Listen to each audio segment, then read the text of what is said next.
When a spark hits gunpowder, it explodes. When a knife cuts skin, blood appears. Every single day, you witness one thing causing another. It seems obvious, right? But the philosopher David Hume took a much closer look, and what he found is deeply unsettling. He argued that you've never actually seen cause and effect. All you've ever seen is one event, followed by another.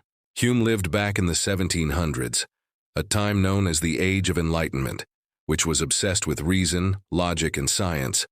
People were convinced the universe operated like a giant, predictable machine, running on perfect chains of cause and effect. But Hume slammed on the brakes. He said, "Hold on a minute. When you see one billiard ball hit another, and the second one moves, you don't actually perceive some invisible force called causation connecting them. You just see the first event, then the second. Your mind simply fills in the blank and assumes a connection. Think about striking a match. You see the strike and then you see the flame. You expect the flame, not because you've scientifically proven some hidden causal power, but because you've seen it happen over and over again. It's habit, not pure logic, that convinces you one thing produces the other. Our brains are pattern recognition machines, and we get used to the sequence. For Hume, this revelation meant that our world isn't nearly as solid and certain as we like to believe. We are constantly surrounded by sequences of events, but we can never actually touch or prove the invisible thread that supposedly binds them together. And here's where it gets really mind-bending.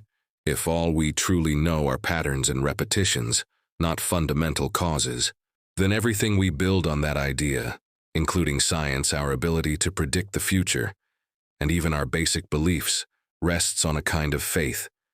It's faith that the patterns we've observed so far will continue. You don't know with absolute certainty that the sun will rise tomorrow. You just have an extremely high degree of confidence because you've seen it happen every day of your life. You're betting on the pattern. Now, Hume wasn't trying to tear down science or reason. He was just trying to be honest about its foundations and show us its limits. He wanted us to realize that behind every confident statement of, "this causes that," there's a small but powerful leap of faith, a jump from just observing a sequence to believing in a connection.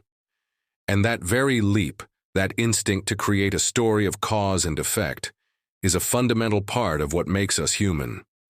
So the next time you see one event follow another, pause for a moment and ask yourself, am I truly witnessing a cause? Or am I just seeing a coincidence that my mind can't resist turning into a neat and tidy story? What do you think?